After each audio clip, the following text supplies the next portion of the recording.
Rebonjour, chers amis, chers étudiants. La deuxième partie de cette vidéo sur austérité, mortalité, coronavirus.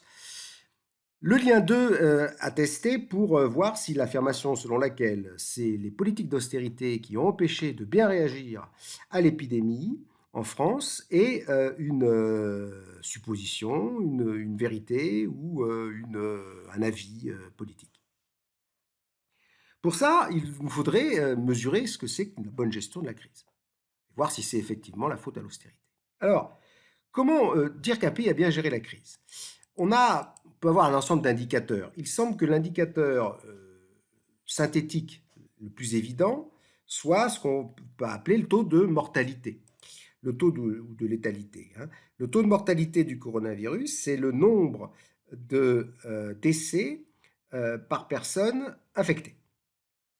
Alors, on voit effectivement ici qu'il y a des écarts très forts entre l'Italie, qui a des taux de 8, la France, 3,5, et la Corée du Sud, 1,1, l'Allemagne, 0,3. Alors, effectivement, il semble difficile de croire que des tels écarts soient uniquement liés à la performance du système de soins. Il y a effectivement des explications. Il y a un biais qui est dû au dépistage beaucoup plus intense dans certains pays, la Corée et l'Allemagne, que dans d'autres. Effectivement, à partir du moment où on fait le rapport entre la mortalité sur le nombre de personnes infectées déclarées, identifiées, on a des taux qui varient. La deuxième raison, c'est que semblerait que l'épidémie ne soit pas déroulée exactement de manière synchrone. Des pays ont été en avance, si on peut dire, et d'autres un peu en retard. Donc on ne serait pas au même moment épidémique. Cette critique est peut-être en fait en partie supprimée si on regarde ici la courbe des décès après le 10e décès. C'est-à-dire si on se situe au même moment épidémique, on voit que la Corée du Sud, le Japon et l'Allemagne ont quand même réussi à aplatir beaucoup plus vite la courbe que d'autres pays comme la France, l'Italie ou le Royaume-Uni. Donc, il y a une autre explication qui pourrait être liée cette fois-ci à l'organisation du système de soins. Le véritable indicateur qu'on ne connaît pas, c'est le taux de mortalité des personnes réellement affectées. On le saura, mais dans quelques temps. Alors, quelles sont les raisons qui peuvent expliquer qu'un pays ait une bonne gestion de la crise a des taux de mortalité plus faibles que d'autres? Est-ce que c'est lié aux politiques d'austérité antérieures? Alors, tout de suite, une cause est éliminée. Une cause est éliminée, c'est les dépenses en santé divisées par le PIB. Alors ça ne va pas vraiment dans le sens de ce que disait M. Montebourg sur l'austérité, puisque si vous regardez la Corée, par exemple, qui ne dépense que 7,7% de son PIB en dépenses de santé, a eu une gestion bien meilleure de l'épidémie que la France et l'Allemagne, qui dépensent le même montant par rapport à leur PIB, alors qu'on voit bien que les résultats en termes de taux de mortalité sont meilleurs en Allemagne, et ce n'est pas lié uniquement au moment épidémique. Le mauvais élève, c'est les États-Unis, qui ont des dépenses très importantes par rapport au PIB et qui ont une gestion assez calamiteuse.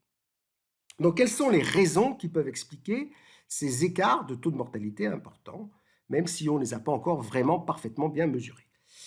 Il y a deux raisons essentielles. La première, c'est qu'il n'y a pas eu de pic épidémique aussi violent en Allemagne et en Corée que en France ou en Italie. Et la deuxième raison, qu'il y a eu une meilleure prise en charge des malades. Et effectivement, ces deux raisons, on peut avoir avec l'austérité, mais beaucoup avec un ensemble d'indicateurs qu'on retrouve et qu'on peut comparer entre les pays. Alors, ces indicateurs, les voilà.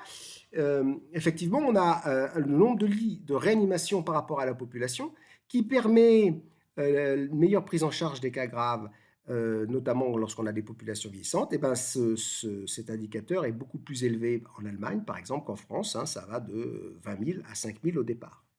On a également plus de masques, plus de tests, plus d'acteurs impliqués immédiatement, notamment la médecine de ville, les services vétérinaires, les laboratoires de ville ont mis un temps fou en France à être partie prenante de la lutte contre l'épidémie. Donc on a vraiment une forte inertie et on a eu dans certains pays une meilleure anticipation, une agilité de la réponse des autorités.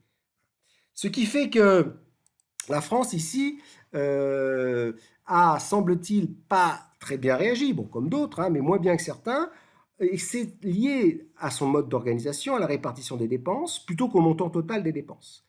Et ça nous permet de faire apparaître les faiblesses de l'organisation française du système de soins qui sont connues, hein. Il y a trop d'hôpitaux, notamment des petits hôpitaux, ce qui fait qu'on a une duplication des coûts administratifs et on a du coup aussi peu de lits de réanimation, car il n'y a pas de réanimation dans les petits hôpitaux et les moyens hôpitaux. Donc au total, on a une faiblesse du nombre de lits de réanimation.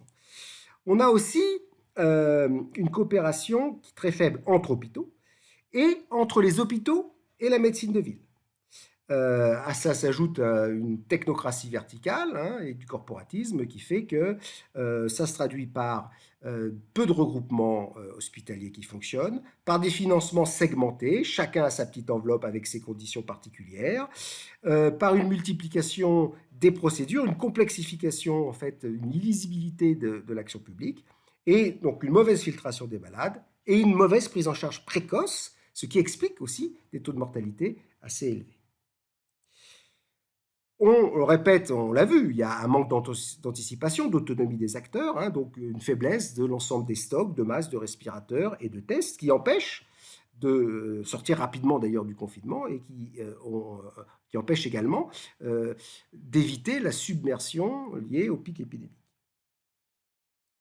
Et puis, une dernière raison qui, elle, pourrait donner en partie écho à ce que disait Arnaud Montebourg, c'est-à-dire qu'effectivement, la pression sur les coûts depuis quelques années, le fait d'avoir appliqué la tarification à l'activité de manière très forte en France, plus forte qu'ailleurs d'ailleurs, hein, a sans doute entraîné une réduction des investissements et de modernisation des établissements qui ont été en quelque sorte obsédés, hein, par ce qu'on a appelé les plans de retour à l'équilibre, le contrôle des dépenses, et ça a sans doute fragilisé un petit peu le système. Mais ce n'est pas la cause la plus évidente et de loin des mauvais résultats en termes de taux de mortalité.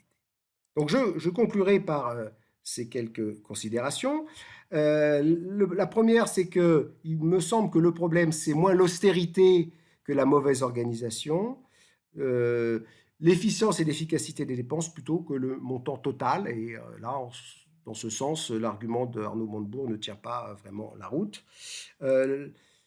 L'autre problème, c'est que l'administration de la santé en France est devenue essentiellement comptable, contrôleuse, procédurière. Une sorte de dérive, hein, technocratique, bureaucratique, au lieu d'être stratège et conseillère.